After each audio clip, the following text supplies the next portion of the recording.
PNR Networks is a member of Patreon. Show your love for our shows by joining our ongoing fundraising campaign and get some fantastic perks in return. Check it out and become a Patreon sponsor. You can sign up at patreon.com, patreon.com/PNR Networks. And thanks for your support.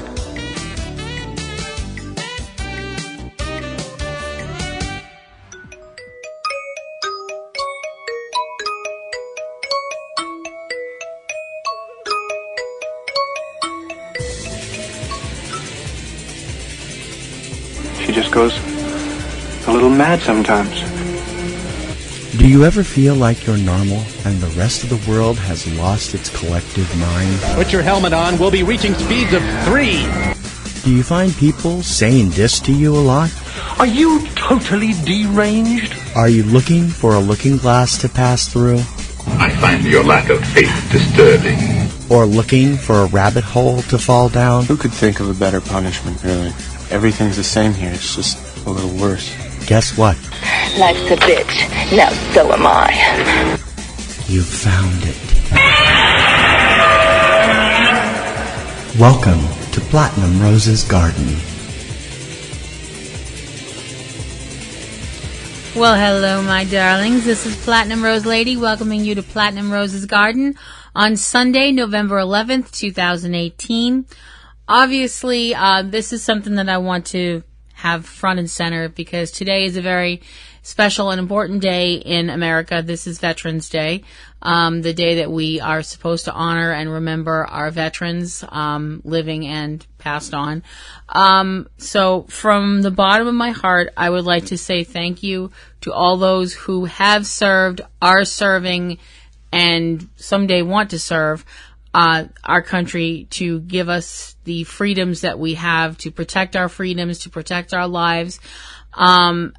You folks don't get enough credit because you run into situations that other people run away from. You are very brave people, and thank you for all you do, for all the time that you give us. You're away from your families doing your work, and that is such an amazing thing that you have that kind of courage when you wind up in situations that, can be so dangerous. And so, sincerely from the bottom of my heart, thank you to all the veterans and all the serving personnel for all you have given us. And for those who have made the ultimate sacrifice, I hope wherever you are that you have peace. So, interesting week. Nothing really spectacular happening, but, other than the fact that the weather has been kind of up, down, sideways again. I have a friend who lives out in Kansas. Hi, Katie, who is into supernatural as well as is an awesome person. And she was telling me Friday, she was mentioning in an email how they are getting wet snow out that way. And I was like, oh, okay. You can have it. That's totally fine. I don't have any problem with that. You can just keep the snow out there and it'll be fine. And I realize that's totally wishful thinking living in Massachusetts, because sooner or later it's going to show up. It does every year. I mean, thankfully, at least this year for Halloween, we didn't have a snowstorm before Halloween, because we've had that. And that was fun. But, everybody around here is getting all excited for, Thanksgiving's coming up later on this month. And I'm sure people are already starting to stress about that kind of stuff. Not me, but I'm sure some people are.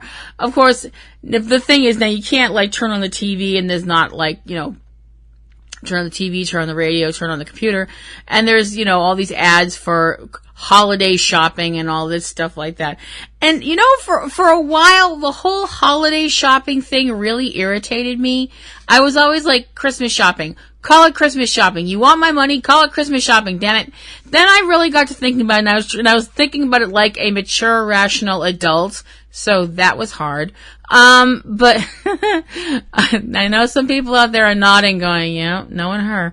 But I was like, you know what? That's really not being fair, because there's so many holidays that happen around the same time as Christmas. There's Hanukkah and Kwanzaa and winter solstice and all these other things. So happy holidays. That's fine. You know, I really don't have an issue with that. I mean, if you know the person you're talking to is Christian or Jewish, you know, or they're an African American person and they want to celebrate, you know, Hanukkah or Kwanzaa or whatever, you know, if you know that person and you know their faith system, then you can probably say happy whatever and, you know, just be, you know, nice about it. Just be cool, you know. But what irritates me is when they have commercials that are full of imagery that you associate with Christmas, and it's just imagery you associate with Christmas, and it's still happy holidays. That bugs me. And I realize that's a little nitpicky thing to get bugged about, but it just really jerks my chain. I mean, if you have a commercial where there's, you know, like a scene with a Christmas tree and a scene with the menorah and a scene with the candles that are used for Kwanzaa that I don't know the name of because I'm ignorant and I'm sorry, and you use happy holidays for that, that's fine. I'm completely fine with that. But if all you have in your commercial are Santa and Christmas trees and all that stuff like that, say Merry Christmas. Damn it. Thus endeth the ranteth for the weaketh. What did we do this week that was super duper fun, though? We did do yesterday, even though we froze our nuts off, although I don't have any nuts. Although some people say I am nuts, so. We went into Boston to the Orpheum to see Hanson performing on their String Theory tour. This is our third time seeing Hanson, and if some of you just went, Hanson? She goes to a Hanson concert? Yeah, I do. I did. I have. Because I'll tell you what, they still perform Mbop and it's still a fun song, even though if you listen to the lyrics, it's wicked fucking depressing. But they're so much more than that. They're great musicians, they're great singers, they're super talented guys. And every show we've been to, we've had a lot of fun. Although the first show we went to, I almost got in a fight. And the second show we went to, we had drunk people dropping drinks on us. So, I mean, those were little, when I say I almost got in a fight, it was because the show was at the House of Blues in Boston. This is the first show. And we were outside because it was general seating, so we're standing there in line. And House of Blues is on the other side of the street from Fenway Park. So you've got all these drunk Red Sox fans yelling crap about being a Hanson fan, and I'm like, that's it. I'm just gonna fucking kill somebody. And my guy's like, fuck, will you sit down? Will you fucking sit down? He's like holding onto my arm like, don't go punch anybody. I'm like, nah. I never get to have fun anymore. But you know, that was when I was younger and more mobile, because now with this fucking knee injury, I can't just launch off and start punching people. The second time we went was also at the House of Blues, and we were standing and we found this really, we can stand here. There's a little railing. We can like lean on it and it'll be cool. We neglected to think, yeah, there's a balcony above us, and yeah, this place serves liquor, and yeah, people are like dropping drinks on us all night long. It was like, okay. Fine. So the Orpheum is a great place to see shows. We've been there before to see the swell season. They've actually spiffed it up quite a bit. So, and the crazy thing about seeing Hanson this time is they performed with a full orchestra with them. And so it made just, the sound was so much richer and just so much more full and amazing. And it was a great show. I had a fantastic time. Until about the last three songs when everybody, now this is a concert. This is a concert in a place with seats. So you would think people would stay in their seats, and you'd be wrong. The end of the last third, out of the last third from the last song, the second to last song, the front rows of people start standing up, so everybody else starts standing up. I'm still sitting down because I have to walk with a cane now because I fucked up my knee. And my husband's kind of sitting there and he's kind of getting irritated because of this tidal wave of, you know, oh, we're all going to stand now. You know, besides the fact that all night long it was just this high-pitched shrieking, you know. I understand being devoted. I understand yelling for guys that you're hot about. You know, we're all Supernatural fans. We're all Samazons and Dean Divas and Castanets. I'm so sorry. I need to come up with a name for you guys. I'm so sorry. But, you know, I understand screaming and hooting and hollering and all that. I scream and hoot and holler with the best. But Oh my gosh, the pitch. You guys, I am not kidding. I'm sitting there in this play, in the Orpheum, and the second the band came out, I don't even know how to describe this noise. I was like, oh my gosh, I'm having Twilight flashbacks. All I can remember was when we went to see Twilight. We saw all the Twilight movies in the theater because we have friends that love Twilight and we're good friends. So, so we're like, yeah, we'll go. The big thing about that whole experience is we'll go, but nobody said you could tell me what, I was like, okay, we'll go to this. They didn't say what to wear. So at least one of the Twilight movies, I showed up in a Team Winchester shirt. And I got a lot of glares. But nobody approached me. I got a lot of people glaring at me, but nobody came close to me. Nobody asked me about it. And that hurt. I was like, don't I look approachable? Don't I look sweet and innocent and harmless and approachable? Apparently some people see through that shit better than I think, and I have to practice harder. Fuck. But anyway, just Hanson, great show. Fantastic performances and loved it to pieces. I think they're doing a world tour now, so I don't know if they're going to be anywhere else in the United States, but if you're in another part of the world where they're coming to, go see them because they're awesome. And speaking of awesome, that leads us to this week's Fanfic of the Week.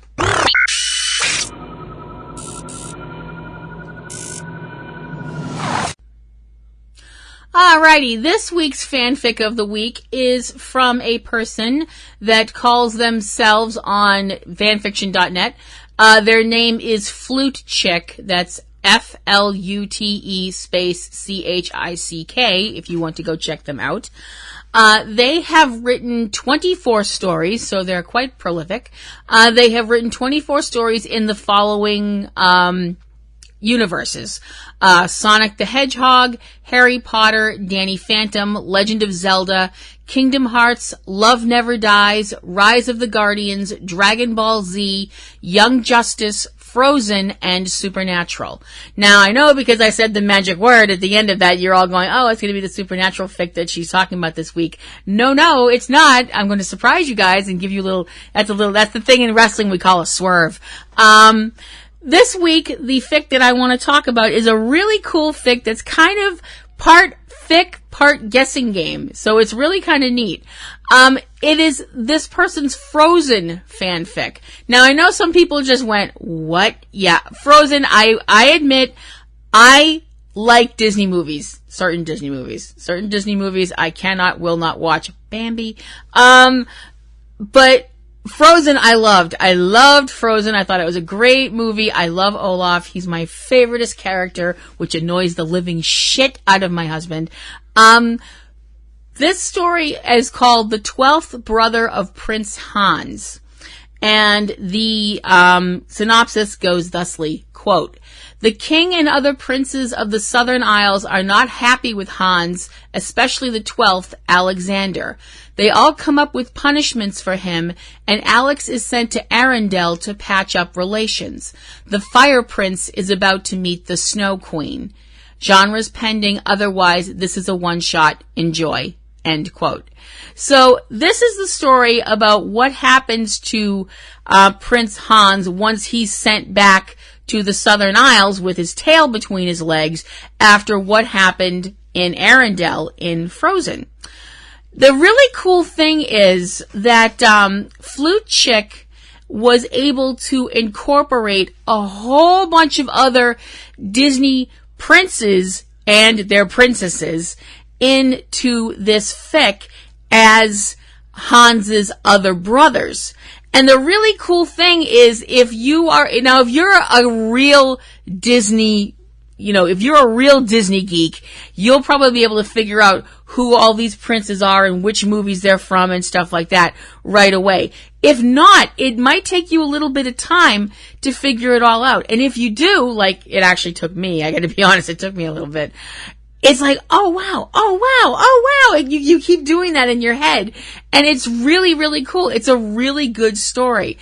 So hopefully you will check out the 12th brother of Prince Hans from Flute Chick.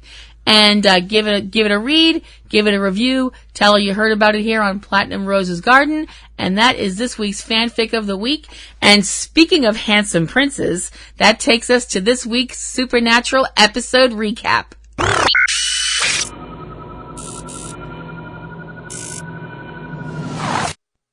Carry on my wayward son. There'll be peace when you are done. Lay your weary head to rest. Don't you cry. Season 14, Episode 5 of Supernatural, Nightmare Logic.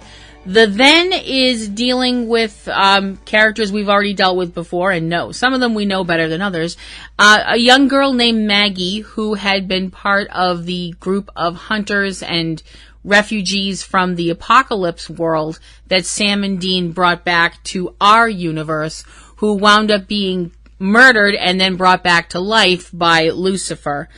Also, we're dealing with Jack, back when he had his powers, with Sam being told by Dean that he thinks that Jack could be helpful in, doing what Sam had talked about at one point, ending all of the monsters and getting rid of all of the evil. We also see Michael, the archangel who had reneged on his promise to Dean to he told Dean that he would possess him long enough for him to kill Lucifer. And he did kill Lucifer and then reneged on the promise and took over Dean's body. That what Michael is planning to use the monsters of this world, of the Winchester's world, to wage war on the humans. And to do that, he intends to, what he refers to as, upgrade the monsters so that they can fight better and defeat the hunters in the Winchester's world. And now now, as it turns out, is in Claremont, Oklahoma, where we see Maggie alone walking down what looks like a lonely stretch of road, and she has walked into a cemetery. And when she's in the cemetery, before she goes into a crypt, she sets up a recording. She's recording. She's got basically a body cam on, like the cops wear. And she walks into a crypt, and she winds up being attacked by what seems to be a ghoul, which is what she was hunting for. And we get the opening credits. We come back. We are at the Bat Cave in Lebanon, Kansas, with Dean coming into the room watching Sam talking with all of the other hunters that are still there, the people from the apocalypse world who have still decided to, fight the good fight in the Winchester, on the Winchester's side of things. And Sam's doing a great job being a team leader and getting people the information that they need. I think Dean's a little amused, but there's also a real fondness in his eyes when he's watching his little brother. Although there's definitely worry there, because as he mentions later on, Sam's not sleeping, he's not eating. Sam defends what he's doing because he's telling these people that, what he tells Dean is, Dean's whole thing is that, these are hunters, they've been through a war and all that stuff like that. And Sam knows that, but Sam's whole thing is, they don't have a lot of lore. They don't know a lot about the lore about things in this world. And the Winchesters have all that information. They have a lot of tech that these hunters didn't. And he's trying to help to make sure that nobody else gets hurt. Sam's phone starts pinging. As it turns out, he's set up check-in times for hunters. They're supposed to check in when they're out on a hunt, which is a really great idea. I just wish he had somebody else, working backup for him so he could possibly eat and sleep. That would be good, because it's Sam and I worry. And he's just that awesome. The whole body cam thing, as it turns out, was also Sam's idea because, once again, Sam Winchester is awesome. And as I mentioned, Maggie hasn't checked in, so the guys they're both concerned. They wind up looking at the footage from her body cam, because that was, this is all computer stuff, so I don't get it. But I guess the camera was it's set up so it sends online information about what the camera's showing to a computer, to someone who's logged in to see it. Like I said, it's computer stuff. I don't get it. So the brothers watch the footage that we've already seen, and they know Maggie, at best, Maggie is in danger. At worst, Maggie is dead. So it's obviously a road trip to Oklahoma for Sam and Dean. They wind up finding the same cemetery that Maggie went to. As it turns out, it's a private cemetery.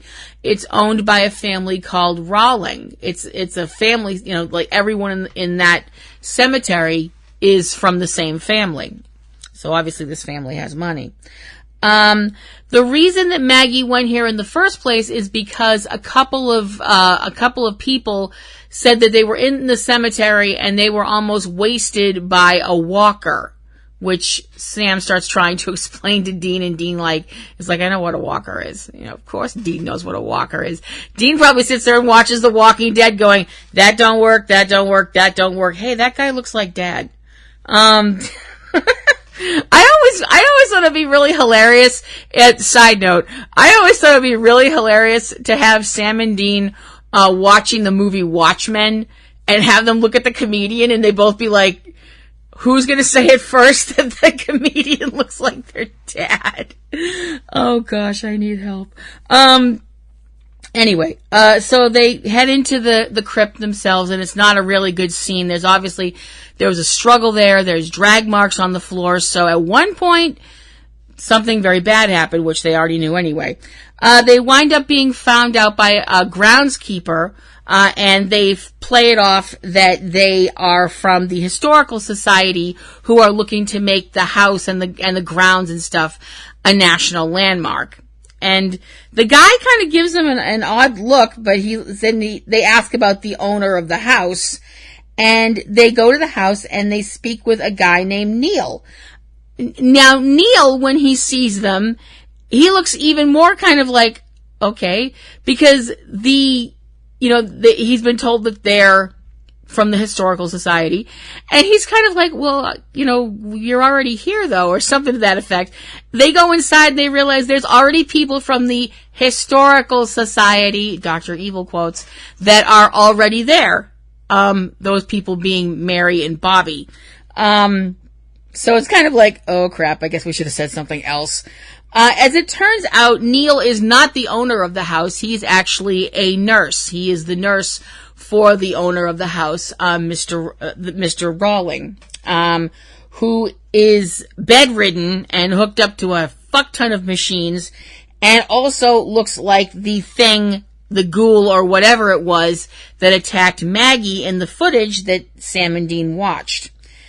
What we see is, the next thing we see is Maggie, who is somewhere very dark and scary, and weakly calling for help as she's being drained of blood. Her blood's going into these, bags that are hooked up to IVs. Oh boy, that sounds very familiar and not very good at all. Neil explains that Mr. Rawling had a stroke, and that's why he's so badly incapacitated. Someone else comes into the house and goes right to the dad's, Mr. Rawling's room. That would be his daughter, Sasha, who is obviously extremely stressed out about the fact that her father is ill and everything else. At least we think that anyway. She's extremely stressed right now and basically orders everybody to leave. So Sam, Dean, Mary, and Bobby go outside and have a confab. Whatever they're dealing with, it's not a ghoul, obviously. It's not a shifter. It's not a demon. Sam does suggest that, but that gets shot down too. Bobby's very short with Sam and winds up blaming Sam for Maggie being missing, to which Dean instantly jumps to his brother's defense. Which I was like, well, that's what a big brother does, So they decide they're going to split up and search the area. Mary and Sam go off in one direction, and Dean and Bobby go off in another direction. So, Mary and Sam are walking together, and basically Mary's telling him that, because Sam takes everything to heart, poor precious little angel cake that he is, that maybe he was wrong to send Maggie out, maybe she wasn't ready and all this stuff like that. Maybe he's not good at delegating to people like this. Mary won't let him do that to himself because she's a mom. And moms don't do that. Moms won't let other people tear you down. They're certainly not going to let you tear yourself down. And she, tells him basically that she has faith in him. And as they're talking, it's really kind of funny because she mentions at one point while they're talking, she talks about, how she and John used to talk and all this stuff like that. And Sam, that John used to talk about how he felt and stuff like that. And Sam's kind of looking at her with this kind of, you're talking about my dad, right? Look on his face. She has to acquiesce to that and be basically like, she's talking about the John she knew, which is really sad when you think about it, that mother and son have such different views of her husband, his dad, because of the way stuff turned out.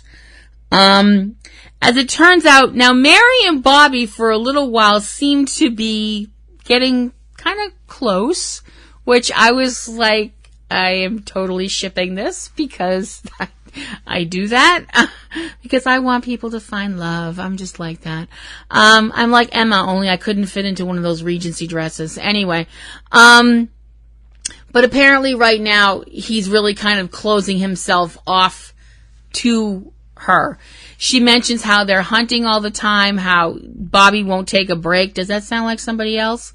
And as they're talking, Sam's basically, it's gotta be weird for him listening to Mary talk about this other guy that he can tell she's getting close to. I don't know, but he handles it, well, I think. We see Dean and Bobby walking in a different part of the woods together, and Dean, being a good big brother, is still defending Sam and his choices. Back to Sam and Mary. Sam winds up telling Mary some stuff about the Bobby he knew, the Bobby from this universe, and the things that he went through, and the whole thing about his wife being possessed by a demon and how he had to kill her, and that his Bobby played things very close to the chest as well. And how his Bobby never had any kids. I mean, I don't know. I think Sam knew that Bobby considered him and Dean his sons, which I think is really sweet. Sam also brings up that, even if this guy has walls around himself, he's putting kind of walls around himself, that if, you do care about him, and that's pretty obvious, and that you should try and find out from him, ask him point blank what's wrong and don't take nothing or I'm fine for an answer if you really care about him, which I think she does. She kind of sighs and turns her head and then notices something in what looks to be some kind of a pond or at least a kind of a hole in the ground or something. We see Dean and Bobby outside of a kind of ramshackle, kind of scary looking cabin.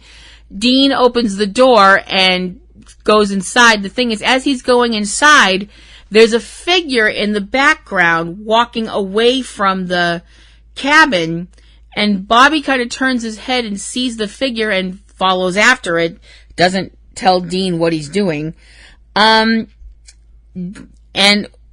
he looks around the room, and he's, the room's full of what look like animal skins and all kinds of it kind of looks like a serial killer's summer house. And there's a tarp on the floor, and Dean moves the tarp, and there's a dead body there. It turns out what Mary found was a wallet full of fake IDs of all kinds of different things. Ranger, FBI, all that kind of stuff. So it looks a lot like it was a hunter's wallet. And it looks like the guy that Dean found in the cabin, the dead body, might have been a hunter that got killed by something or someone. Dean goes to leave as he realizes, wait, Bobby's not there, and he calls his name twice, and he winds up getting attacked by the ghoul that attacked Maggie earlier on in the episode.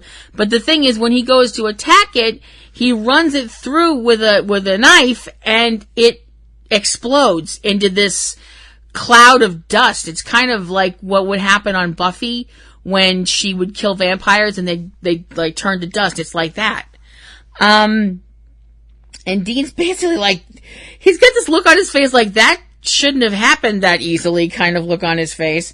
Bobby comes back to the cabin and opens the door, goes to open the door just as Dean's opening the door. He's like, what happened to you? And you know, Dean's basically like saying, I could ask you the same thing. And he's completely covered with, you know, monster dust. And I'm now me being paranoid and reading way too many mysteries for my own good. It's going, don't fucking breathe that in. You don't know what that is. But, you know, anyway, Sasha, who's at home, you know, she's in her father's room. She hears noises above her in the floor above. She goes upstairs, goes to a door that's a little bit ajar.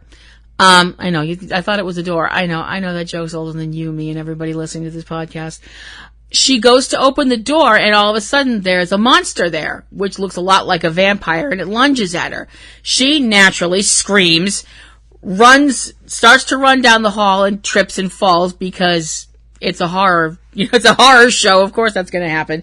The thing is, when she trips, falls, and turns around, expecting to be attacked, there's nothing there. The hallway is completely empty except for her. So we come back to, after commercial, we come back to the living room where Neil and Sasha are sitting in the living room, and Mary and Sam are talking to her about what happened, what she saw, and they wind up telling her the truth about what's out there. She's, needless to say, a little bit like, what the fuck? I don't really blame her. And as it turns out, the dead body that Dean found was, in fact, a hunter. Sam starts wondering, he's talking with Dean, and actually talking about it in front of everybody else. I was kind of like, y'all want to make this a private conversation? At first anyway, wondering if Sasha's father might be some sort of a reality bender, kind of like the gentleman from season 8, Hunteri Hiroikai, Fred Jones, the friend of Sam and Dean's dad, John, who was he was in a coma, and he was psychic but didn't realize it, and was able to make the world around him kind of in a specific area. The reality would bend to be more or less like a cartoon, like cartoon physics and stuff like that. He wasn't in a coma, I don't think, I forget, but they wonder if that might be the case, because her dad being in a coma, maybe he has these psychic abilities and doesn't have any control over them, and the fact that he's in a coma has made this stuff, you know, go sideways. I mean, which of course all of this talk is really freaking Sasha out. I don't blame her in the slightest bit for that. Mary winds up going outside looking for Bobby, because Bobby had said he was going out to get something from his truck and hasn't come back. She goes outside. She's out by the truck. There's no sign of Bobby anywhere, and she's calling his name. Sasha sitting in her father's room again with Dean, who's sharpening a machete, because that's calming. As it turns out, Sasha's really not in a good place right now. She's popping pills, you know, anxiety meds. And she's really not in a good place. You got that impression earlier in the episode that she doesn't want to be here taking care of her father. And it's not a question of, oh, my life is so important or anything like that. She genuinely has issues with her dad. I'm like, okay, so somebody delved into my head. It turns out her relationship with her dad wasn't a good one. Her father was a workaholic, always away, and her mother suffered from depression and apparently suffered from it so deeply that she wound up taking her own life. And Sasha was 12 years old and found her mother's body. And she's got a lot of resentment toward her father for leaving her with her mother, who was ill, and he knew she was ill. He may not have known how ill, but she feels like he needs to apologize for leaving her alone with her mother, for I don't know what. Well, for a lot of things. For just not being there when he should have been, because you're a fucking dad. You're supposed to be there for your kids. Said the person who has entirely too much experience with that. Dean talks with her about the past and how she should try and let go of it. When she asks him if that's what he does, he answers her, I try. Every single day. And I'm like, alright, that's it. Gotta hug you. Gotta take you right to my bosom and hug you. In a completely like, oh my gosh, you poor angel, come here and let me squeeze you and make it all better way. Fucking stupid hormonal, fucking estrogen, fucking maternal instincts. How am I supposed to be a turbo slut if I have these damn maternal instincts? It's fucking aggravating. Sam said he'd go upstairs and look around. Sam goes upstairs, goes into the attic, and finds that's where Maggie is. She's chained up in the attic being drained of blood. She's still alive. Sam, is going to free her, but she's telling him, it's behind you, it's behind you. He turns around and there's the ghoul that attacked her and apparently brought her up here. And when he attacks it, it winds up exploding into dust, just like, the vampire, well, the monster from before and all of that. I'm sorry, the vampire from before. So, again, we've got this whole monsters attacking and monsters who shouldn't be dispatched that easily. Dean killed the ghoul, Sam just killed the vamp. What the hell's going on? We see Bobby being attacked in the woods by a man whose eyes are burnt out of his head. And as it turns out, this is somebody Bobby knows. It's his son, Daniel. Bobby really doesn't put up much of a fight when Daniel beats the crap out of him and literally stabs him to a tree with, I believe it's Bobby's own weapons, as he's talking about how he was killed and how the angels had crucified him piece by piece. I'm like, ew. Mary tries to save Bobby by shooting Daniel, which does no good, and Daniel winds up attacking Mary and almost choking her to death before Bobby pulls the blade out of his own fucking body to get down from the tree, and he winds up killing Daniel, stabbing him to save Mary.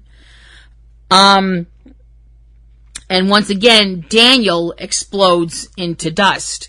So these are obviously not, they're solid, they have weight and heft to them, but they're not real. Whatever they are, there's some kind of a construct, some kind of psychic construct, I guess is the best way to put it. Dean, who is in the room with Mr. Rowley and Neil, Nurse Neil, and Sasha, is looking at all of the equipment that they've got, surrounding Mr. Rowley, all of the, hookups and the machines and the things that go beep and all that stuff like that. The thing is, he's noticing the transfusion bags that are on Mr. are by Mr. Rawlings' side. These things are hooked up to, syringes and all that. And Dean gets this real weird look in his eyes, and you can see the flashback that he's having to what happened in season 2, in the episode What Is and What Should Never Be, that Dean went through something very similar when he was captured by a djinn. Dean, to get Sasha out of the room, asks her to go make him a sandwich.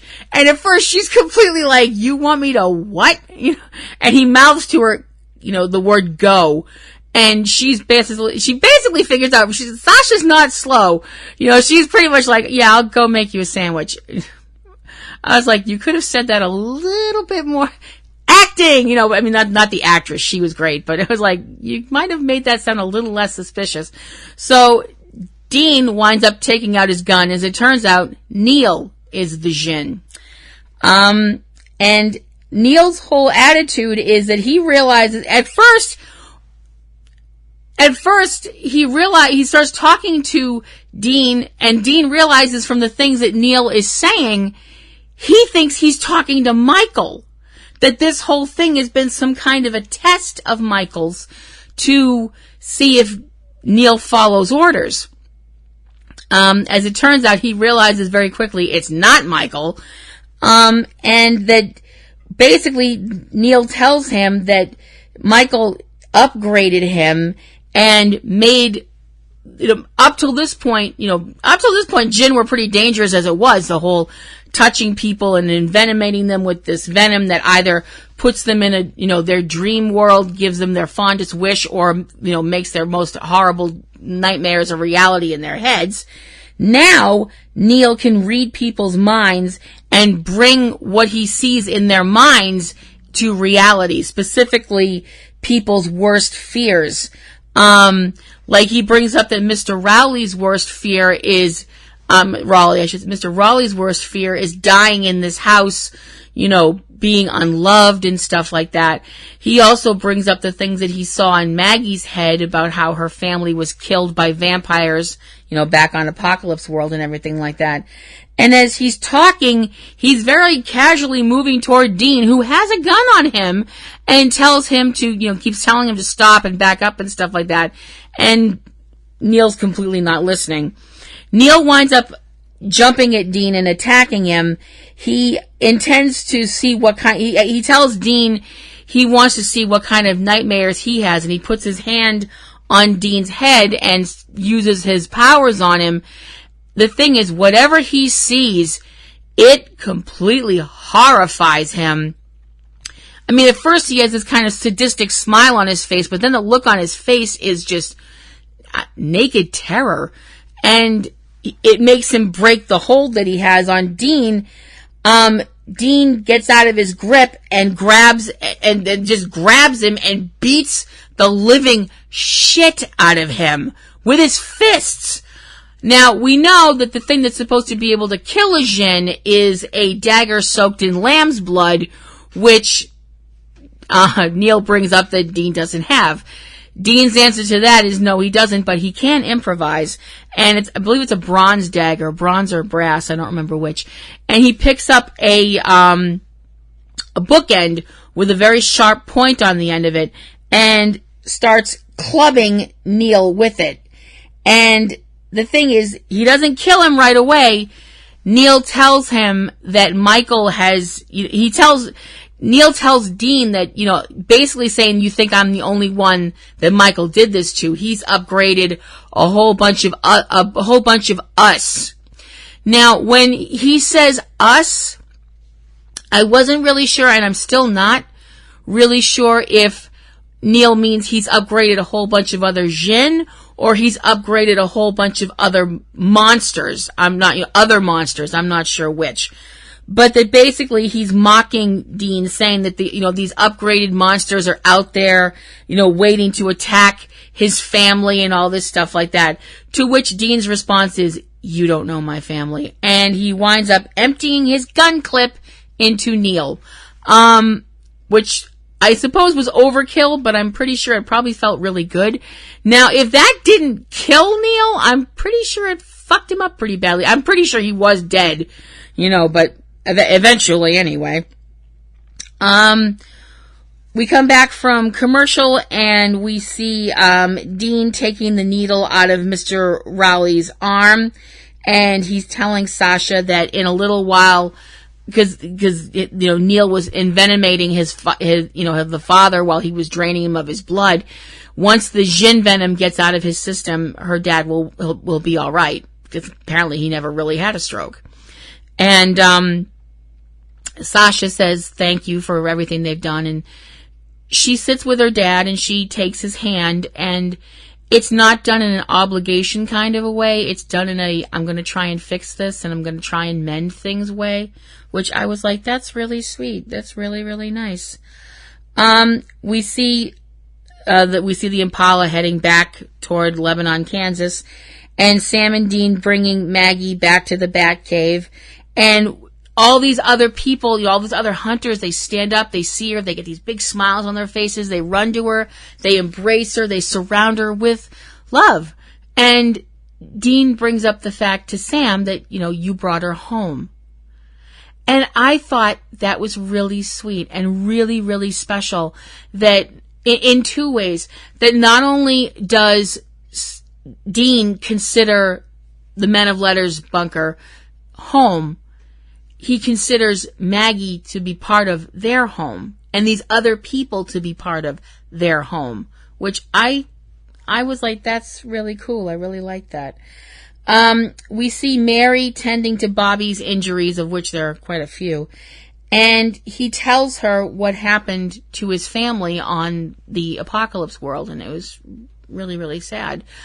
With him talking about the man in the woods, that was his son Daniel, that his wife, he said she didn't die natural, so I'm assuming, I don't know if that means the same thing happened in Bobby's universe, that his wife got possessed by a demon and he had to kill her, or she was killed by a monster or whatever, that Daniel and he wound up having to bury her, and that after that happened, that was, he hunted basically just to keep sane.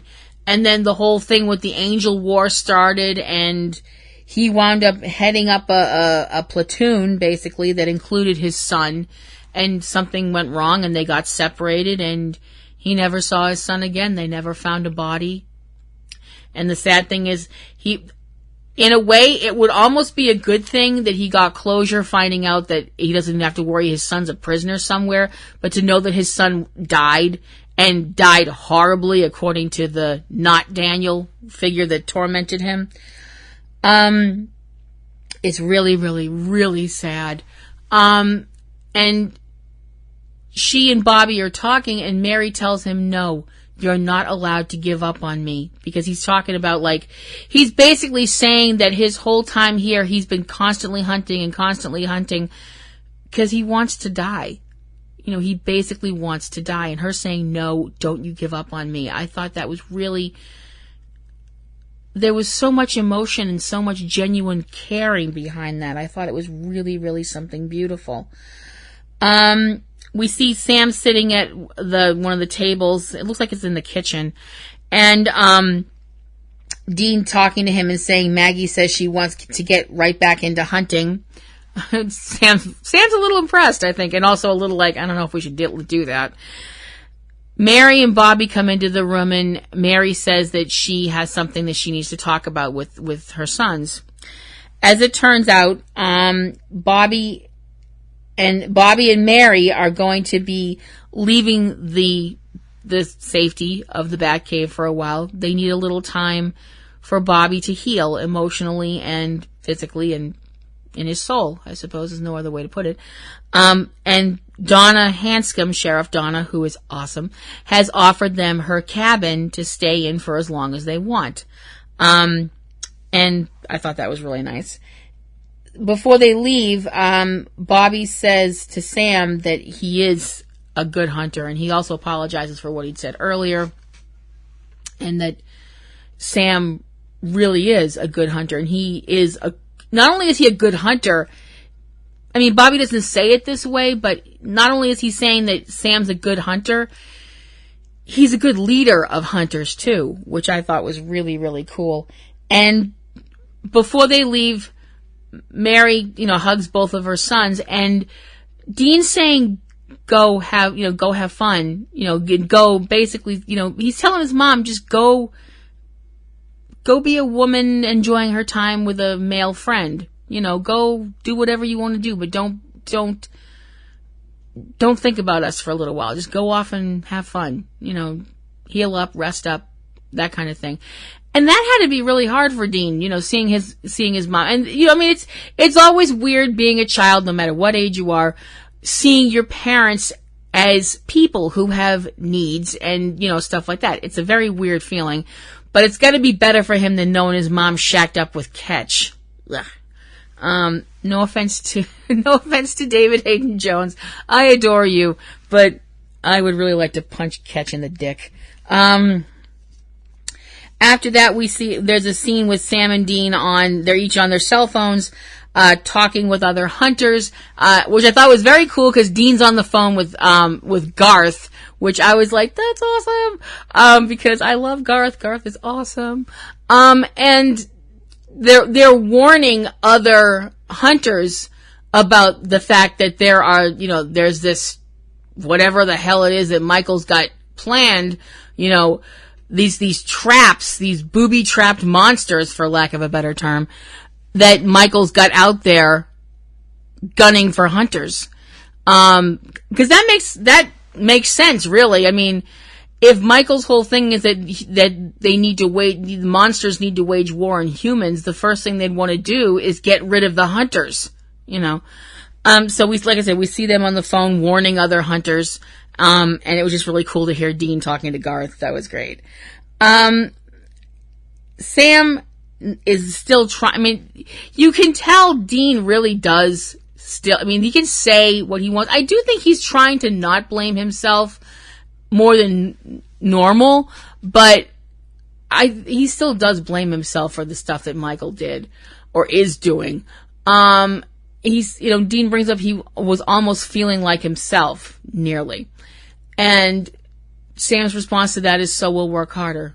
And Dean answers, how, Sam? You gonna sleep 3 hours a night? You get sleep 3 hours a night. And Sam agrees, and that's true, and him not sleeping is probably not gonna help anybody, that he should try and, but if it's what it takes to find Michael, to stop Michael, he'll sleep 2 hours. But that they're going to find Michael and that they're going to kill Michael. And when Dean asks him how that's going to happen, Sam says, I don't know. We'll track him down. We'll track down Dark Kaya and her spear. We'll find something. Dean's response is, I hope you're right. And he walks out of the room. And Sam's left kind of standing there. You almost get the feeling that Sam almost doesn't believe the things he said to Dean, but he wants to believe them in his heart, that they will find a way to stop Michael, that they will find a way to kill Michael, and that all of this stopping Michael, killing Michael stuff doesn't involve Dean having to wear Michael, with Michael wearing Dean as his face again. I really liked this episode. I give Nightmare Logic 4.5 bouquets out of 5. The half is because the 4 part was because it was a great episode, lots of action, really good stuff, and like the whole Monster of the Week thing, which I really like. Although I do like the continuing story arc. I know some people like either one thing or another, but I like both. The half is because we found out more about Bobby and the way he was, and what brought him to where he is right now. And I like the relationship between Bobby and Mary. I want that to work. I want that to work for them. And I love the fact that Sam and Dean are working together. It doesn't seem like anybody's keeping secrets. It doesn't seem like anybody's lying to each other. I just like that. I like the brothers being brothers. They can fight and be in disagreement about things, but they're still brothers, and they have that bond back. And I like that. And I think that's a great thing. Next week's episode, Optimism, looks like it's going to be a lot of fun and brings in some people that we haven't seen for a little bit. Optimism is directed by Richard Speight Jr., which is awesome because we love and adore him. We know that there's going to be 2 hunts going on. One hunt involving Charlie hunting with Sam, Apocalypse World Charlie hunting with Sam, and Jack hunting with Dean. This is going to be interesting.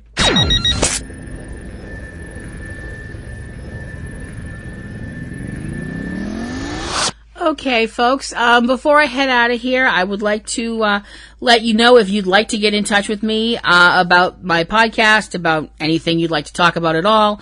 PlatinumRoselle@yahoo.com. Put PRG in the header. I don't know you want me to read it on the air. Just tell me what you think of this season so far. Do you like it? Do you not like it? What would you like to see to improve? Anything that you want. You can also follow me on Twitter, PlatinumRoselle@twitter.com. You can check out my work on fanfiction.net. Look for me in the search engine under the authors page and just search Platinum Rose Lady. You can find my stuff there. Hopefully you can listen, hopefully you will listen to the other podcasts that I am involved with. I have a solo podcast called Ring Around the Rosie, which is me looking at wrestling, and that's at ringaroundtherosie.net. We have our movie podcast, Subject Cinema, which TC and I have been doing for 10 plus years. Wow. At subjectcinema.net. I'm sorry, subjectcinema.com, I should say. And we also have Front Row 5 and 10, which is our list show. We have a lot of fun doing that. I hope you'll check that out as well.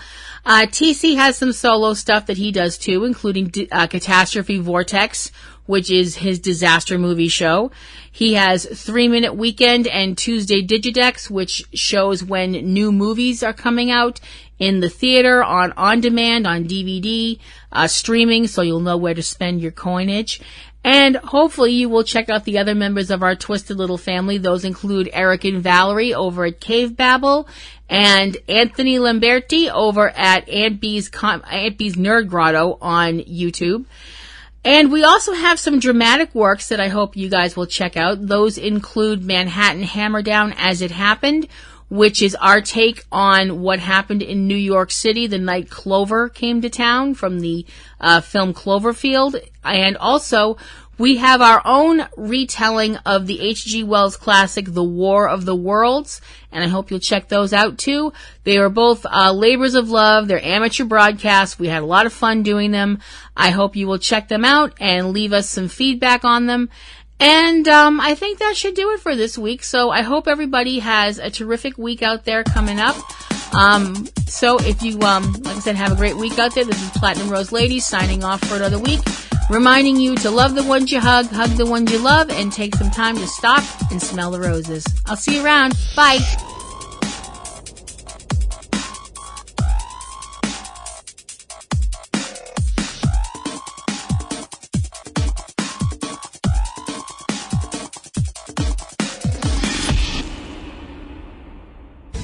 Podcasting's choice.